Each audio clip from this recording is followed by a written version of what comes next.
اللہ تعالیٰ کا ارشاد ہے لن ينال لحومها ولا دماؤها ولكن يناله التقوى منكم۔ اللہ کے ہاں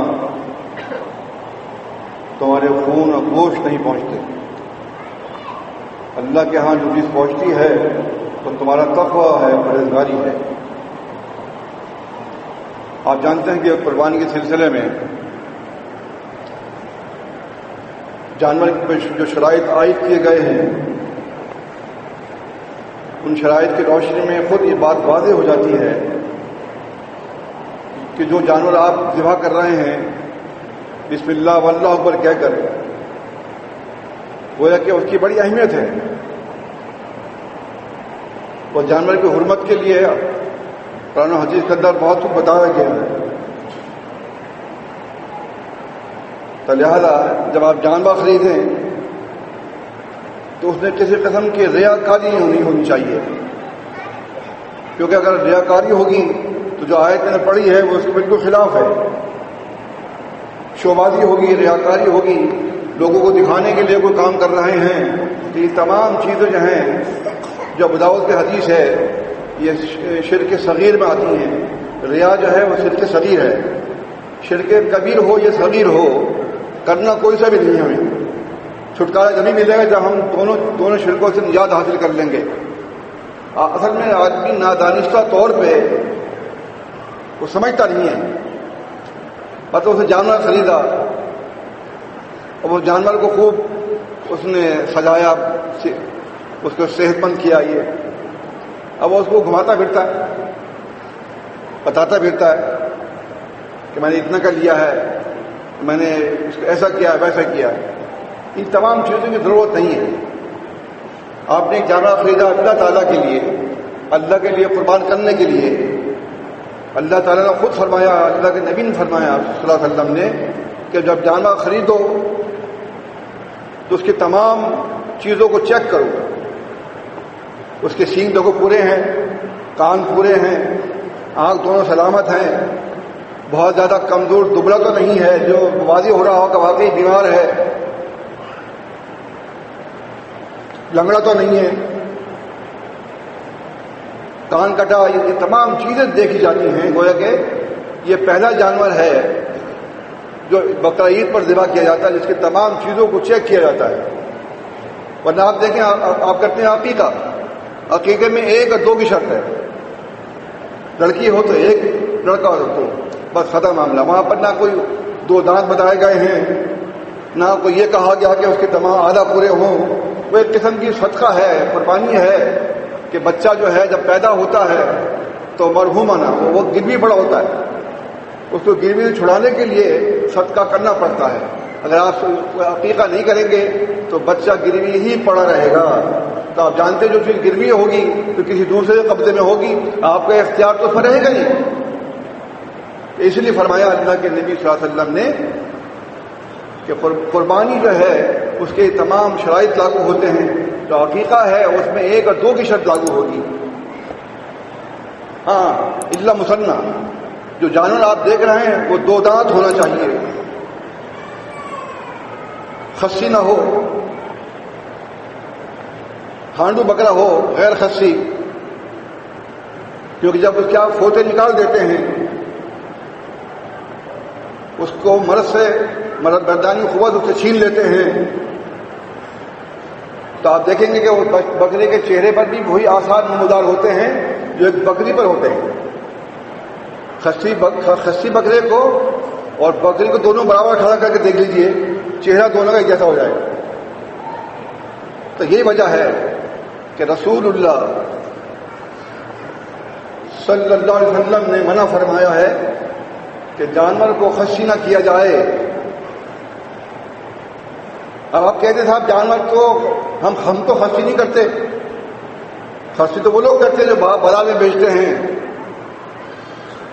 سوال یہ ہے کہ آپ خریدتے تو ہیں، آپ کو تو معلوم ہے کہ جانور جو ہے خصی وہ اس کی قربانی ہوتی نہیں ہے، اس میں ایک بہت بڑا نقص پیدا ہو جاتا ہے۔ اللہ تعالیٰ فرماتا ہے قرآن مجید میں وَلَا تَعَاوَنُوا عَلَى الْإِثْمِ وَالْعُدْوَانِ، گناہ کے کاموں میں اور سرکشی کے کاموں میں تعاون مت کرو. کسی جانور کو خصی بنانا یہ گناہ کا کام ہے. اس کی خواہشات کو مل میٹ کرنے کے مترادف ہے. اگر آپ وہ جانور خریدتے رہیں گے تو وہ خصی بناتے رہیں گے. آپ خریدنا بند کر دیں وہ خصی کرنا بند کر دیں گے. وہ تو آپ کو وجہ سے کرتے ہیں خصی, کیونکہ آپ کہتے ہیں اس میں بدبو آتی ہے, وہ شرارتیں کرتا ہے, ایسا کرتا ہے ویسا کرتا ہے. ارے بھائی, صحابہ کرام رضی اللہ تعالیٰ عنہ, اللہ کے نبی صلی اللہ علیہ وسلم کا دور, صحابہ کا دور, تابعین, طب تابعین, محدثین, تمام لوگ اسی چیز کی قربانی کرتے رہے. ان کو بدبو کیوں نہیں آتی تھی؟ ان کو اصل میں حدیث پہ عمل کرنا تھا. یہ تمام باتیں بیکار کی ہیں, ان سے کوئی فائدہ نہیں ہے. آپ کو وہ دیکھنا جس سے آپ کی قربانی اللہ کے یہاں مقبول ہو جائے. جانوروں کو خرید کر لائیں, اس کو اچھا کھلائیں, اچھا پلائیں, اس کو نہلائیں, صاف ستھرا کریں بالکل. چاہیں تو اس کو سجا دیں, مگر وہ سجانے سے نیت کیا ہونی چاہیے کہ ہم اللہ کے لیے کر رہے ہیں, اور اندھا خانے کریں. لیکن ایسا ہوتا کم ہے. لوگ قربانی جو ہے فیشن بن گئی ہے. وہ لوگ جو کہ کبھی نماز نہیں پڑھتے, وہ لوگ جن کا عقیدہ صحیح نہیں ہے, وہ صرف اسی بات پر اکتفا کرتے ہیں یا فخر کرتے ہیں کہ ہم نے جانور 2 لاکھ روپے کا لیا ہے, 3 لاکھ روپے کا لیا ہے, 1 لاکھ کا لیا ہے, 80,000 کا لیا ہے. اسی بات کے چرچے گلی گلی اور بازار ہوتے ہیں. یہ تمام چیزیں جو ہیں مسلمین کو زیبا نہیں دیتی. باہر والے کرتے ہیں وہ ظاہر شو بازی کے لیے کرتے ہیں. جو ان کی نیت ہوتی ہے وہ ان کو مل جاتی ہے. وہ چاہتے ہیں دکھاوا ہو جاتا. آپ چاہتے ہیں کہ اللہ خوش ہو جائے ہمارا. اللہ نے فرمایا قرآن مجید میں, وہاں تمہارے خون گوشت نہیں پہنچتے, تمہارا تقویٰ وہاں پہنچتا اللہ تعالیٰ کے ہاں. تو آپ کو وہی کام کرنا ہوگا جو تقوی کے معیار کو چھوتا ہو. جو تقوی کے معیار کو چھوتا نہ ہو وہ کام کرنا نہیں ہے آپ کو.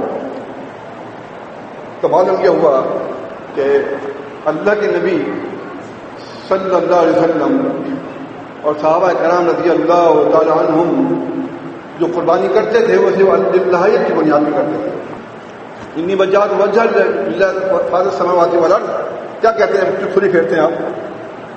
تو اس میں سے صرف دعا پڑھیں گے, سب کچھ اللہ تعالیٰ کے لیے ہی ہے, اللہ اور کچھ بھی نہیں ہے. تو لہٰذا دعا پڑھتے ہیں آپ اللہ کے لیے اور کام کرتے ہیں اس کے خلاف, تو اس کام کا کوئی فائدہ نہیں ہوگا. وہ کام شرک کے زمرے میں آ جائے گا اور اس کا تمام کام کرنا بیکار ہو جائے گا. صحیح بخاری اور شرح سنہ کی حدیث ہے صحیح سند سے, کیونکہ صحیح سند جسے کہا ہے میں نے, صحیح بخاری میں ہے تو صحیح سند کی ہوتی ہے. کچھ الفاظ زائد ہیں شرح سنہ میں, وہ بھی صحیح سند صحیح ہے. فرماتے ہیں اللہ کے رسول صلی اللہ علیہ وسلم, ما من ایام, سالم و دن اتنے ہومک والے دن نہیں ہوتے ہیں جتنے دن یہ 10 دن ہوتے ہیں. 10 دن کی حرمت جو ہے وہ تمام دنوں پر فوقیت رکھتی ہے. ان 10 دنوں میں فرماتے ہیں اللہ کے نبی صلی اللہ علیہ وسلم کہ اللہ تعالیٰ کا ذکر کثرت سے کیا جائے. صحیح بخاری میں ابن عمر کی روایت ہے رضی اللہ عنہ, وہ اٹھتے بیٹھتے یہ کلمات پڑھا کرتے تھے, اللہ اکبر اللہ اکبر لا الہ الا اللہ واللہ اکبر اللہ اکبر للہ الحمد, اللہ اکبر اللہ اکبر اللہ اکبر کبیرہ. یہ اللہ کے توحید کے کلمات ہیں کہ جو ابن عمر سوتے جاگتے بیٹھتے لیٹتے فرض نماز کے بعد نفل نماز کے بعد پڑھا کرتے تھے. مگر یہ روایت مرفوعاً ثابت نہیں ہے کہ ہم فرض نماز کے بعد بھی ان کلمات کو پڑھیں. ویسے آپ پڑھ سکتے ہیں اپنے طور پر, لیکن جو سرکاری نماز پڑھا رہا ہے مرکزی طور پر, وہ فرض نماز کے بعد جو اذکار ہیں وہی پڑھے گا, بعد میں پڑھتا رہے گا, کیونکہ مرفوعاً ثابت نہیں ہے. یہ ابن عمر کا فعل ہے, کیونکہ بتایا اللہ کے نبی صلی اللہ علیہ وسلم نے کہ یہ دن جو ہیں 10 دن یہ بہت ہی عمدہ دن ہیں, اس میں اللہ کا ذکر کثرت سے کرو. اس کی بنیاد پہ وہ اٹھتے بیٹھتے چلتے پھرتے بازار میں سب جگہ پر وہ ان کلمات کا ورد کیا کرتے تھے. صحیح بخاری کی حدیث ہے, حضرت ابو ہریرہ رضی اللہ عنہ اور ایک دو صحابہ اور بھی ہیں جو مسلمین کے بازار میں چلے جاتے اور وہاں جا کر بازار میں کھڑے ہو جاتے اور پھر زور زور سے کہتے اللہ اکبر اللہ اکبر لا الہ الا اللہ واللہ اکبر اللہ وللہ الحمد.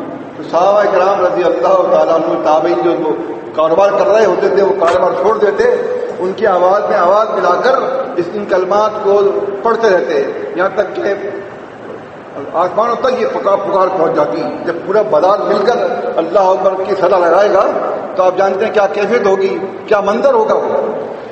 تو یہ ہے اصل میں اسلامی معاشرے کی خوبیاں، اسلامی معاشرے کی برکات، کہ ہمارا ایک پورا بازار ہو مسلمین کا، تو وہاں اس پر عمل ہو سکتا ہے، وہاں جا کے آپ اس کی پکار کر سکتے ہیں، کیونکہ آپ جانتے ہیں کہ ایسا نہیں ہے کہ بہرحال وہ اس طرح ان کلمات کا ورد کرتے، ان کلمات کو بلند کرتے اور بازاروں میں جا کر صحابہ اکرام کو بھی اس کام پہ لگا کے بھی آگے چلے جاتے۔ تو آپ بھی اپنے گھر کے اندر اپنے بچوں کو، اپنی خواتین کو اس بات کا بتائیں کہ 10 دن یہ اور 3 دن اور ہیں جو صحیح بخاری صحیح مسلم میں ہیں، کہ 13 دن جو ہیں آپ کو اذکار پڑھنے ہیں مغرب تک، 13 تاریخ کے مغرب تک پڑھنے ہوں گے، اس کے بعد بند۔ لیکن بات یہ ہے کہ قربانی کے جو دن ہیں، جو ابن عمر، حضرت عمر رضی اللہ عنہ، ابو ہریرہ، معاذ بن جبل، کما رضی اللہ عنہ، تمام لوگوں سے روایت ہے یوم النحر و بعدہ یومان، عید کا دن اور اس کے بعد 2 دن اور یہ قربانی کے دن ہیں۔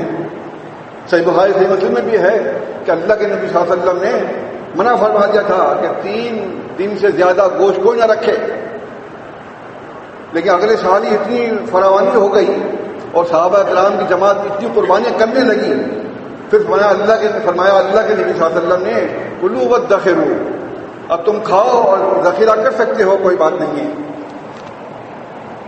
شیخ سننے کی حدیث ہے صحیح سند کے ساتھ، الحج و الحج، حج سے حج تک گوشت جمع کرتے، یعنی کہ ذوالحجہ سے لے کر اگلے سال ذوالحجہ تک گوشت کھاتے تھے صحابہ کرام رضی اللہ تعالیٰ۔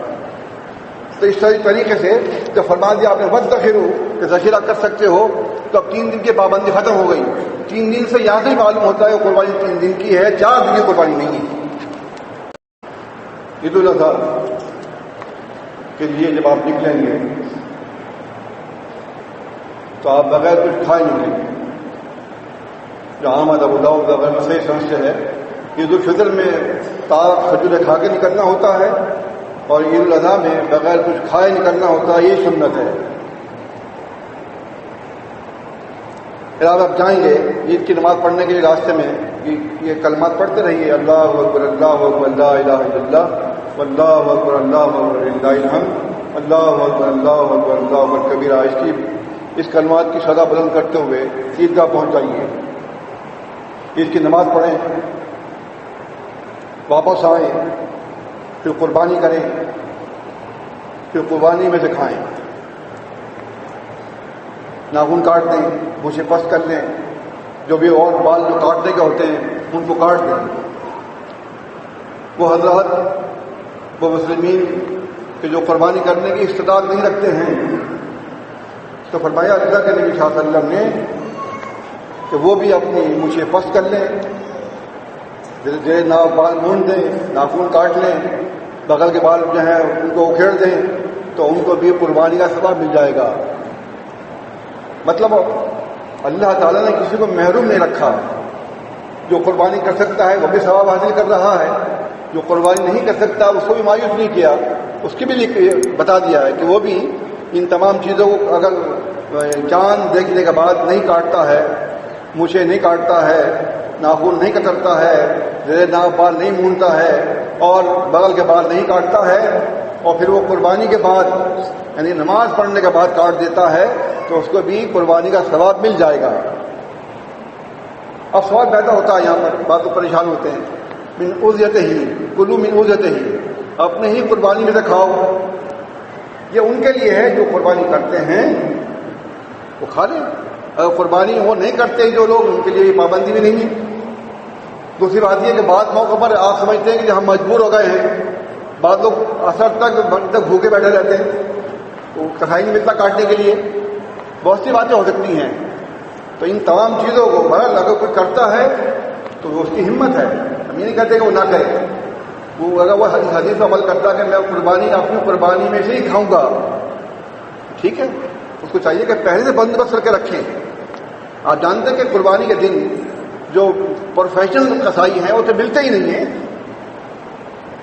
بعض ایسے قصائی جو عطائی ہوتے ہیں وہ چھریاں مڈیاں پکڑ کے اور ڈال کے تھیلے میں پھرتے رہتے ہیں، تو ان کو چھری پھروا لیں کیا ہے، کلیجی نکال دیں گے تو آپ گوشت پکا کے کھا لیں گے، یہ مطلب ہے کہنے کا۔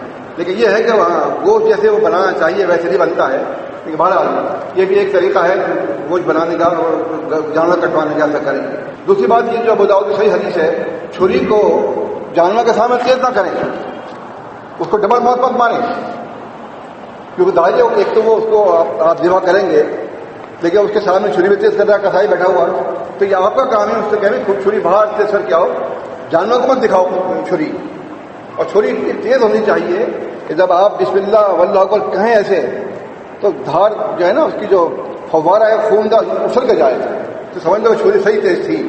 اس میں کیا ہے کہ ایک تو جانور کو تکلیف نہیں ہوگی، اور آپ بھی حدیث میں صحیح طور پر عمل کر دیں گے، جیسے بتایا ہے کہ چھری کو تیز رکھیں اور چھری کو جانور کے سامنے تیز نہ کریں۔ کسائی تو پتا، ان کو تو کچھ پتہ ہی نہیں ہے نا، آپ کو تو معلوم ہے، آپ کو اس کو پیسے دینے ہیں تو اپنی مرضی سے کام کرائیے، اور ان کو جو میں بتا رہا ہوں ویسے ان سے کہیں گے الگ جا کے چھری سے خوب تیز کریں۔ جب آپ اپنی جلد پر پھیریں تو پھیرتے ہی بال اتر جائیں آپ کے، تو سمجھ چھری تیز ہو گئی، اور اگر بال نہیں اتر رہے ہیں تو ابھی چھری میں تیزی باقی ہے، اس کو تیز کیا جائے خوب اچھی طرح سے، جو حدیث کا مقصد ہے۔ تو اس طریقے سے اللہ کے رسول صلی اللہ علیہ وسلم نے یہ قربانی کے سلسلے میں احکامات دیے ہیں، ان احکامات پہ عمل کیا جائے، اور جب آپ عمل کریں گے تو انشاءاللہ تعالیٰ آپ کو عمل ملے گا، اجر ملے گا۔ ابو بردہ بن نیاز رضی اللہ تعالیٰ عنہ، صحیح بخاری صحیح مسلم کی حدیث ہے، ان کو پتہ نہیں تھا، انہوں نے قربانی کر لی عید کی نماز سے پہلے ہی، اور پکایا وغایا، کھایا، اپنے پڑوسی کو کھلایا اور نماز پڑھنے چلے گئے۔ جب رسول اللہ صلی اللہ علیہ وسلم وہاں سے گزرے تو آپ کو گوشت کی خوشبو آئی پکنے کی، آمد نہیں ہے صحیح سمجھ کر، بس آپ نے خطبہ دیا، اور خطبہ دینے کے بعد فرمایا کہ جس نے نماز عید کی نماز سے پہلے قربانی کر لی ہے فَإِنَّهُ شَاةُ اللَّحْمِ، وہ گوشت کی بکری ہے، اس کو چاہیے وہ دوبارہ قربانی کرے، اس کی قربانی نہیں ہے، وہ قربانی کا گوشت نہیں بلکہ وہ گوشت کا بکری کا گوشت ہے۔ تو ابو بردہ کھڑے ہو گئے، کہا اے اللہ کے رسول صلی اللہ علیہ وسلم، مجھے معلوم نہیں تھا، میں سمجھا کھانے پینے کا دن ہے، میں اپنا جانور سب سے پہلے ذبح کر اور کھا پی کے اپنے پڑوسی کو کھلا کر نماز پڑھنے جاؤں۔ اب کیا کہتے ہیں میرے لیے، میرے پاس ایک مینڈا ہے جو کہ دودھ پیتا ہے ابھی، مگر وہ 2 بکروں سے بہتر ہے، بہت جاندار ہے، اگر آپ کہیں تو میں اسے ذبح کر دوں۔ تو فرمایا اللہ کے نبی صلی اللہ علیہ وسلم، ٹھیک ہے تم اس کو ذبح کر دو، لن تجزی آدم بادہ کا، اور تمہارے بعد کسی اور کے لیے جائز نہیں ہے یہ، مطلب ایسے موقع پر مجبوری تھی، ان کے پاس کچھ تھا نہیں، لیکن قربانی کروا دی ان کے لیے۔ اس طرح صحیح مسلم کی حدیث ہے، آپ منڈی میں جاتے ہیں، 2 دانت جانور نہیں ملتا، بعض جانور ایسے ہوتے ہیں بہت صحت مند ہوتے ہیں، ان کے دانت نہیں ہوتے لیکن اس کے باوجود بھی وہ صحت کے لحاظ سے بہت عمدہ ہوتے ہیں، تو وہ کب لے سکتے ہیں آپ؟ ایاسر علیکم، اگر آپ پر یہ پریشانی آ جائے، یہ دقت آ جائے کہ آپ کو منڈی کے اندر 2 دانت جانور نہیں مل رہا ہے، تو پھر آپ ایسا جانور جو صحت مند ہے، اگر یہ کھیرا ہے، اس کے دانت 2 نہیں نکلے ہیں، تو پھر ذبح کر سکتے ہیں، اور اگر 2 دانت جانور ملتا ہے تو آپ کو اسی کو کرنا ہوگا، اور دانت اور آگے تمام چیزیں بہت دیکھ بھال کر لے کر آئیں، اور پرہیز کریں کہ رات کو لے کر نہ آئیے، رات کو وہ آپ کو دھوکہ دے دیں گے، پھر آپ دن میں دیکھیں گے تو اس کی ایک آنکھ بند ہے یا دونوں بند ہے، یا چلنے میں پریشانی ہے، مختلف قسم کی باتیں ہوتی ہیں، ان کو اس بات کا کوئی ڈر نہیں ہے، کیونکہ ان کو پتہ ہی نہیں ہے تو قربانی ہوتی کیا ہے، ان کو تو پیسے کمانے ہیں۔ تو اس لحاظ سے اپنی قربانی کو بھی بہت دھیان سے رکھیں، جو اصول بتا رہا ہوں اس پر بھی دھیان رکھیں، مزید منہاج المسلمین کا مطالعہ کریں، اس میں آپ کو دکھائی دے گا جو بھی مسائل ہیں، اس کو خوب اچھے سے دیکھیں۔ فرماتے ہیں اللہ کے رسول صلی اللہ علیہ وسلم، صحیح بخاری صحیح مسلم کی حدیث ہے کہ خواتین کو عید کی نماز میں لے کر آؤ۔ عطیہ رضی اللہ تعالیٰ عنہ کہتی ہیں ہمارا نبی صلی اللہ علیہ وسلم، ہمارے نبی صلی اللہ علیہ وسلم نے ہمیں حکم دیا ہے ان نخرج، کہ ہم نکالیں ذوات الخدور، جو عورتیں پردے میں بیٹھی ہوئی ہیں، والخدر، اور جو پردے کے اندر پردہ اس میں بیٹھی ہوئی لڑکیاں، ان تمام کو عید کی نماز پڑھنے کے لیے عید کے میدان میں لے جائیں. تو ایک شخص نے کسی عورت نے کہا کہ اللہ کے رسول صلی اللہ علیہ وسلم اور کسی عورت کے پاس چادر نہیں ہے, برقع نہیں ہے, تو پھر وہ نماز نہ پڑھے عید کی, نہ جائے وہ؟ تو معلوم ہوا, بتایا آپ نے کہ نہیں, جس کے پاس چادر یا برقع نہیں ہے اس کو چاہیے کہ وہ اپنے ساتھ والی کی چادر میں چھپ جائے, اس کے برقعے میں چلی جائے, مگر عید کی نماز پڑھنے عیدگاہ ضرور جائے, کیونکہ عید کی برکت اور جو خوشیاں ہیں, جو اجر ہے, وہ عید کے میدان میں ملے گا, گھر پہ نہیں ملے گا. اس لیے اللہ کے نبی صلی اللہ علیہ وسلم نے ان خواتین کو جو گھر میں عمل کرتی ہیں ان کو بھی اجر دلوانے کے لیے حکم دیا ہے کہ وہ عید کی نماز کے لیے عید کے میدان میں جائیں. ابن عباس رضی اللہ عنہ بیان کرتے ہیں کہ میں نے دیکھا اللہ کے رسول صلی اللہ علیہ وسلم کو کچھ خدشہ ہوا, خیال خطبے کی آواز ان کو نہیں گئی ہے, تو آپ نے تصدقوا صدا لگائی, اور آپ ہر عید پر صدقہ دینے کی یہ ترغیب دلایا کرتے تھے. ابو یعلا میں ہے صحیح سمجھ سے کہ صدقہ دینے میں خواتین آگے نکل جاتی تھی مردوں کے مقابلے میں. اور یہ منظر ہمیں بنگلہ دیش میں دکھائی دیا جب بنگلہ دیش کے امیر عبداللطیف صاحب نے اعلان کیا تصدقوں کا, تو عورتوں نے اتنا صدقہ دیا کہ وہ عیدگاہ خرید نہیں ہو جاتی. اب تو معلوم ہو رہا کہ خواتین بھی اس معاملے میں بہت دلیر ثابت ہوئی ہیں. ابن عباس کہتے ہیں کہ اللہ کے نبی صلی اللہ علیہ وسلم عورتوں میں چلے گئے, ان کو ڈرایا, ان کو بتایا, اور جب ڈرایا ان کو بتایا تو وہ اپنی بالیاں اور اپنے کنگن, اپنی انگوٹھیاں, اپنے چھلے بلال رضی اللہ عنہ کی جھولی میں ڈالنے لگے. اس سے معلوم ہوتا ہے کہ عورتیں عید کی نماز جب پڑھنے جائیں تو زیور وغیرہ پہن سکتی ہیں, زیور پہن کے جائیں گی تو صدقہ دیں گی. اس زمانے میں صدقہ یہی ہوتا تھا, جیسے کہ آپ دیکھ رہے ہیں, مگر حالات کے پیش نظر جیسا آج تک چل رہا ہے کہ وہ بہت ڈاکہ دنی ہے, بہت زیادہ چوری چکاری ہو رہی ہے, اس میں غلطی ہماری خواتین کی بھی ہے. دستانے نہیں پہنتے, دستانے پہننے کا حکم ہے اللہ کے نبی صلی اللہ علیہ وسلم کا. جس طرح آپ نقاب ڈالتی ہے ویسے دستانے ہاتھ بھی چھپانے ہیں. اگر آپ دستانے پہن کر جائیں گی تو آپ کے جو بھی زیور ہیں وہ چھپ جائیں گے. اور ویسے بھی حکم ہے کہ جب خواتین باہر نکلے تو اپنے زیور کو چھپا لیں, جو دین کی چیزیں ہیں, دینت کی چیزیں, تو پھر آپ کا زیور بچ جائے گا. جب آپ اپنا ہاتھ ایسے رکھیں گے کار کے اس پر یا بائک پر تو لوگ تو لڑتے پھرتے رہتے ہیں بندوق لے کر, ان کو موقع چاہیے ایسے. تو ایسے موقع کے لیے سنت پر عمل کریں, حکم پہ عمل کریں اللہ کے نبی صلی اللہ علیہ وسلم کے. اس میں آپ کو اس کا بھی فائدہ ہے اور اس سے یہ بھی فائدہ کہ آپ نے حکم پہ عمل کیا. تو لہٰذا یہ چند باتیں میں نے بتا دی ہیں. باقی مزید مطالعے کے لیے آپ جو ہے کتابیں پڑھیں, صراط المستقیم دیکھیں, منہاج المستقیم دیکھیں, اس مزید مسائل میں ہم کو عمل کیجیے. اور